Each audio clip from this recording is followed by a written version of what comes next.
નમસ્કાર તાલીમાર્થી બહેનો. Course 4B English,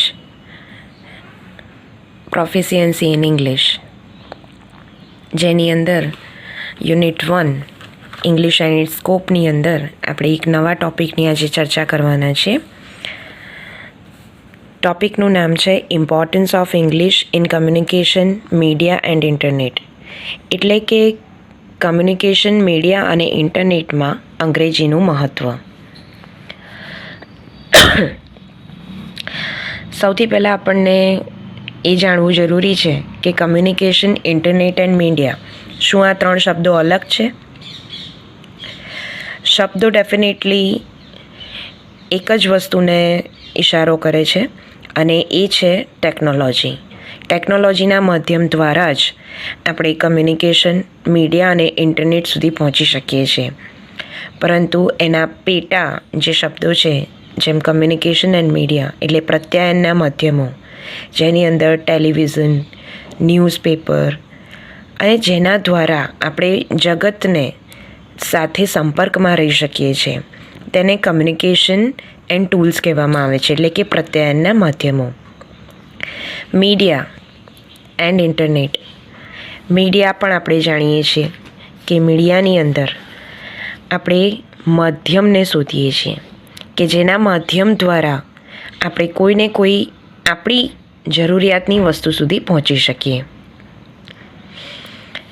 જેની અંદર technology, computer, laptop, smartphone, newspaper, even library એટલે કે ઇન્ટરનેટ લાઇબ્રેરી અને એવી જ રીતે ઇન્ટરનેટ. તો ઇન્ટરનેટથી આપણે બિલકુલ વાકેફ છીએ.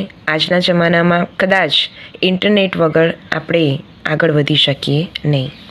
તો સૌથી પહેલાં આપણે કમ્યુનિકેશન એન્ડ ઇટ્સ ટૂલ્સ એટલે કે કમ્યુનિકેશન અને તેના માધ્યમો, પ્રત્યાયનના માધ્યમો વાત કરીશું કે એ કઈ રીતે આપણને અંગ્રેજી ભાષાના અધ્યયનમાં મદદરૂપ નીવડી શકે છે. સૌથી પહેલો પોઈન્ટ છે કે technology and media helps a lot to learn English and it makes it more interesting and alive. How?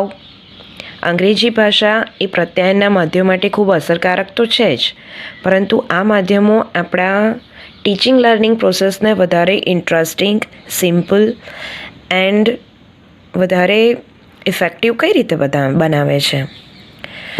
તો પ્રત્યાયનના માધ્યમો દ્વારા આપણે અંગ્રેજીને શીખવા માટે જુદા જુદા સોર્સિસનો ઉપયોગ કરી શકીએ છીએ.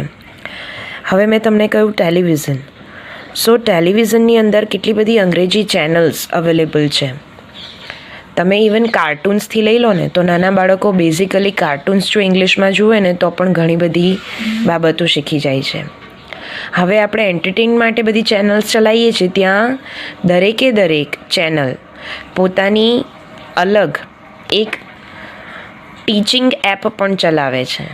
ટીચિંગ એપની અંદર બાળકો માટે રાઇમ્સ, સ્ટોરીઝ એ પણ અંગ્રેજીમાં અવેલેબલ હોય છે. તો આપણે વિદ્યાર્થીઓને એ શીખવાડીએ. ત્યાર પછી ડિસ્કવરી અને નેશનલ જિયોગ્રાફી આવી ચેનલ્સ છે કે જેના ઉપર દરેક પ્રોગ્રામ જે બાળકોને એનિમલ્સને લઈને, જંગલને લઈને એવા હોય છે કે બાળકોને ઇન્ટરેસ્ટ લાગે, તે લોકો વધુ રસથી એ વસ્તુને જોઈ શકે. But there is a medium of instruction like language, it is English. તો અંગ્રેજીમાં સૌથી પહેલાં એ જોતા અને સાંભળતા બંને એક સાથે થાય છે અને એમાં પણ એમના રસપ્રદ વિષયો હોય તો તેમને અંગ્રેજી ભાષા સહેજ પણ અઘરી અથવા તો નવી લાગતી નથી કે જેમાં એમને કોન્ફિડન્સ ના આવે કે અમે આ નહીં શીખી શકીએ. સો જેમ જેમ બાળકો મોટા થાય છે તેમ ઇંગ્લિશ ન્યૂઝ ચેનલ્સ છે, ન્યૂઝપેપર્સ છે, રાઈટ. તો આ બધી વસ્તુઓ તમે ક્લાસરૂમમાં પણ લાવી શકો, એમને ઉદાહરણ તરીકે બતાવી પણ શકો અને પછી એમના ડેલી રૂટીનમાં એમને ગોઠવી પણ આપી શકો. તો તે સરળતાથી અંગ્રેજી વિષય શીખી શકે છે. ત્રીજો મુદ્દો છે, from 1995 to till today means to the present day. What are the most important words? Then it is internet, email, website, computer, smartphone, multimedia. These are the important words becomes nowadays. આપણે બધા જાણીએ છીએ કે અત્યારે કોવિડના લીધે તમને અમે અમારી સમક્ષ કોલેજમાં બોલાવી નથી શકતા, અને છતાં આપણે ટેકનોલોજીના માધ્યમથી દરરોજ મળીએ છીએ અને આપણું શિક્ષણ કાર્ય એટલે આપણું એજ્યુકેશન અથવા તો ટીચિંગ લર્નિંગ પ્રોસેસ ક્યાંય અટકી નથી. So how it is happen? just because of this media, just because of this communication and media and internet. તો ઇન્ટરનેટ અને કમ્યુનિકેશનના માધ્યમ દ્વારા જ, આ મીડિયા દ્વારા જ આપણે મળી પણ શકીએ છીએ, આપણું એજ્યુકેશન આટલું અલાઈવ પણ બની શકે છે, અને તમે એક કોઈ પણ વિષય હોય એ વિષયને બહુ સરળતાથી ભણી અને એમાં કોઈ સમસ્યા હોય તો તમે અમારો સંપર્ક પણ કરી શકો છો. So this is the best example. કોઈ વેબસાઇટ્સ છે, તમને તમારા ટીચિંગ લર્નિંગ મટીરિયલ્સ માટે અમે તમને એક લિંક મોકલી છે. સો કેટલું અમેઝિંગ છે, તમારી પાસે ઇન્ટરનેટ છે, તમે જસ્ટ એક ક્લિક કરો છો અને તમારી પાસે મોડ્યુલ્સ અથવા તો તમારા ટીચિંગ લર્નિંગ મટીરિયલ્સ તમારી સામે તમારા નાના ફોન બોક્સમાં એ સ્ટોર થઈ જાય છે. આમ બહુ સરળ લાગે, પણ આમ કેટલું અમેઝિંગ છે, કેટલું આશ્ચર્યજનક છે કે શું ટેકનોલોજી કહેવાય કે just a click and the world begins to you in front of you. એવી જ રીતે કમ્પ્યુટર છે, વેબસાઇટ્સ છે, ઇન્ટરનેટ છે, આ બધા માધ્યમો દ્વારા તમે તમારી ઈચ્છા અનુસાર કંઈ પણ તમારા ઇન્ટરેસ્ટ અનુસાર કંઈ પણ ભણી શકો છો, નોલેજ મેળવી શકો છો, ઇન્ફોર્મેશન મેળવી શકો છો. તો એમ કહેવાય that the world and the knowledge is just far to the click on the computer or the smartphone. તમે ફક્ત એક ક્લિકથી જ દૂર છો કે તમને કોઈ વર્લ્ડની કોઈ બેસ્ટ અને લેટેસ્ટ ન્યૂઝ જોઈએ છે, કે ઇન્ફોર્મેશન જોઈએ છે, કે નોલેજ જોઈએ છે. સો these are the things makes your education process more alive, interesting and easy. That is the main thing. The next point that tells us that it is a kind of a revolution which brings us to Bill Gates. Yes, Bill Gates brought revolution through the Windows 95. એમણે એક એવો software આપ્યો જેના દ્વારા આપણે ટાઈપરાઇટરમાંથી computer પર આવી ગયા, જ્યાં તમે અંગ્રેજીમાં જ નહીં પરંતુ ગુજરાતી, હિન્દી કોઈ પણ ભાષાની અંદર ટાઈપિંગ કરી શકો છો.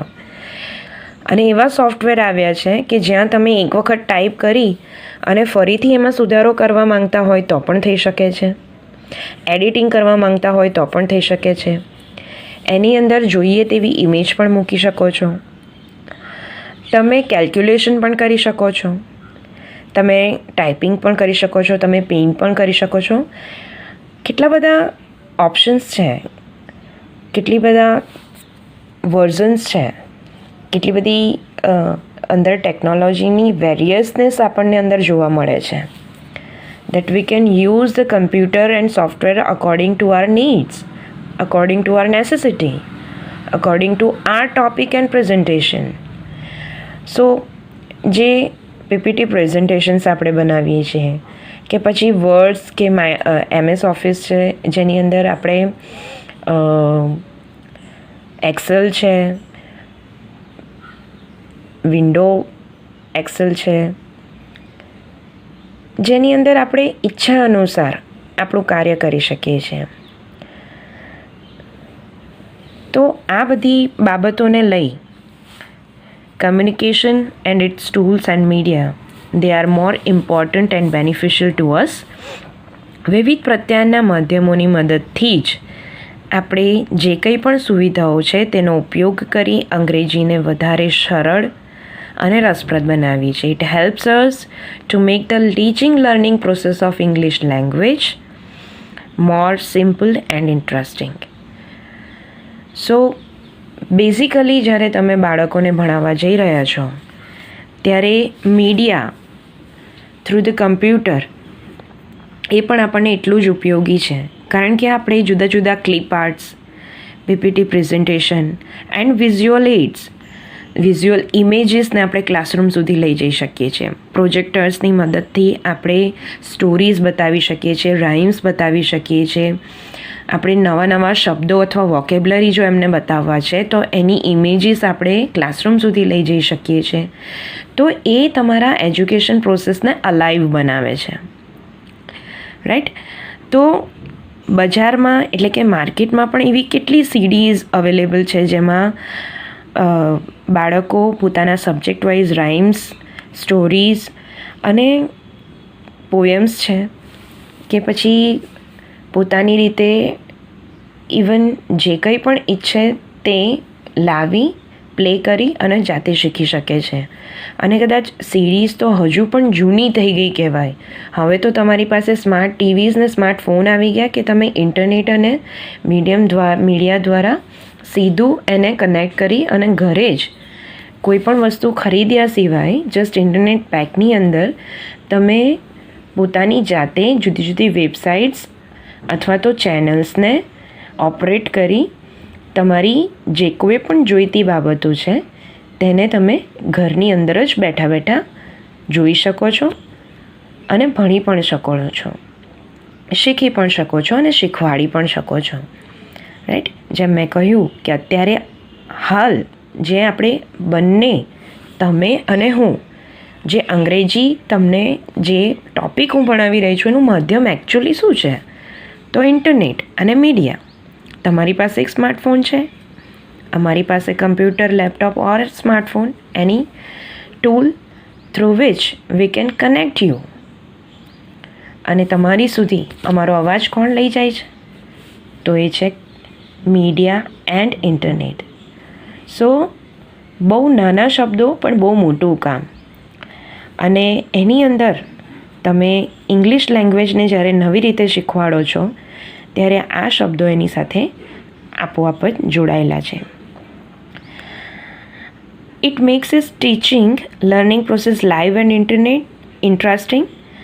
And also the second point that we should not forget that English is important in a way for the distance learning and for the external courses. કોઈ એક જગ્યાએ તમારે જોબ કરવાની કે ઈચ્છા હોય અથવા તો નેસેસિટી હોય, તમારી એ નીડ છે અને સાથે સાથે તમારે ભણવું પણ છે, તો એક્સટર્નલ કોર્સીસ અવેલેબલ છે. અને એક્સટર્નલ કોર્સીસ એ તમારે કોઈ પર્ટિક્યુલર કોલેજ પર કે કોઈ પણ યુનિવર્સિટીમાં ન જવું હોય ફિઝિકલી અથવા તો રૂબરૂ, તો તમે through the media and internet you can reach the university on a website. તમે ડિસ્ટન્સ લર્નિંગ, દૂરવર્તી શિક્ષણનું નામ સાંભળ્યું જ હશે કે સિક્કિમ યુનિવર્સિટી છે, ઇગ્નુ યુનિવર્સિટી છે, આંબેડકર યુનિવર્સિટી છે. તો આ બધી યુનિવર્સિટીને તમે કમ્પ્યુટર દ્વારા જ તેની વેબસાઇટ ખોલી એની ફીસ પણ તમે આપી શકો છો, કોર્સીસ ચોઇસ કરી શકો છો, ફોર્મ ફિલઅપ કરી શકો છો, રજિસ્ટ્રેશન કરાવી શકો છો, તેના ઓનલાઈન યરલી 2 કે 3 લેક્ચર્સ પણ અટેન્ડ કરી શકો છો અને એક્ઝામ આપી અને તમે તમારી ડિગ્રી પણ મેળવી શકો છો. સો in a way these are the important thing. And the last but not the least, જેની આપણે ખરેખર સાયમલ્ટેનિયસલી ચર્ચા કરી છે, that is the internet. That it is called internet is the ocean of the information. એક દરિયો છે નોલેજનો, માહિતીનો, ઇન્ફોર્મેશનનો, જેને આપણે ગૂગલ થ્રુ પહોંચીએ છીએ, જેને આપણે યુટ્યુબ અથવા તો યાહુ સર્ચ એન્જિન દ્વારા પહોંચીએ છીએ. ગૂગલ પર ક્લિક કરો અને કોઈ પણ વસ્તુ તમને ન મળે એવું બની શકે નહીં. ઇવન તમે જુઓ ટેકનોલોજી એટલી રીચ થઈ ગઈ છે કે તમે તમારા જર્નીમાં પણ ગૂગલ મેપ જો ખોલો તો તમે કયા હાઈવે ઉપર છો અને તમારું ડેસ્ટિનેશન ક્યાં છે એ પણ તમને બતાવે છે અને તમારો માર્ગદર્શક તમને કહે છે કે અહીંયાથી લેફ્ટ લો, રાઈટ લો, રાઈટ. એવી જ રીતે જો ટીચિંગ લર્નિંગની વાત કરીએ તો ગૂગલની અંદર રેડીમેડ પીપીટી પ્રેઝન્ટેશન્સની સ્લાઇડ્સ અવેલેબલ છે, રેડીમેડ લેક્ચર્સ અવેલેબલ છે કે જેને તમે ક્લિક કરો અને તમારે જે પણ ટૉપિક ઉપર ભણવું હોય એના વિડીયોઝ એની ઇન્ફોર્મેશન તમારી સામે તમારા કમ્પ્યુટર પર સ્ક્રીન ઉપર આવી જાય છે.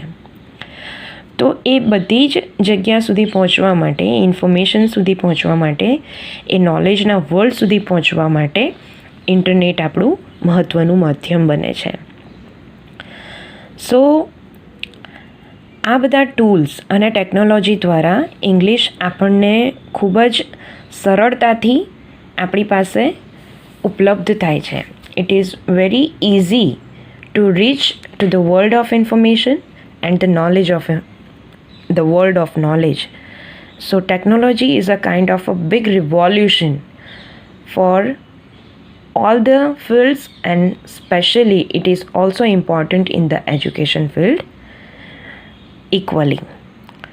So we can bring the latest facts, news and information through this internet, media and communication, and we can peep into the world. So that's why it is called that English is the window to the world. કારણ કે computer, આપણે આગળ જ importance of ઇંગ્લિશની અંદર જોઈ ગયા કે English એ computer language બની ગઈ છે, ઇન્ટરનેટની લેંગ્વેજ બની ગઈ છે. તો આ કમ્યુનિકેશન, મીડિયા અને ઇન્ટરનેટને જો આપણે જોવું હશે, એનો ઉપયોગ કરવો હશે તો એનું માધ્યમ પણ અંગ્રેજી બને છે. તો એને ટીચિંગ લર્નિંગ પ્રોસેસમાં પણ અંગ્રેજી એટલું મહત્ત્વનું છે અને આ માધ્યમોના ઉપયોગ માટે પણ ઇંગ્લિશ લેંગ્વેજનું નોલેજ એટલું જ મહત્ત્વનું છે. So today we have discussed the importance of communication, media and internet through the point of view of English language, કે ઇંગ્લિશનું ઇમ્પોર્ટન્સ આ ત્રણેય જે માધ્યમો છે એમાં કેટલું એનું ઇમ્પોર્ટન્સ છે, એનું મહત્ત્વ છે. એઝ અ શોર્ટ નોટ આ ટૉપિક જે આપણે ચર્ચા કરી એ એઝ અ શોર્ટ નોટ તમને પૂછાઈ શકે એક્ઝામમાં, તો એના માટે આપ પ્રિપેર્ડ રહેશો. નમસ્કાર.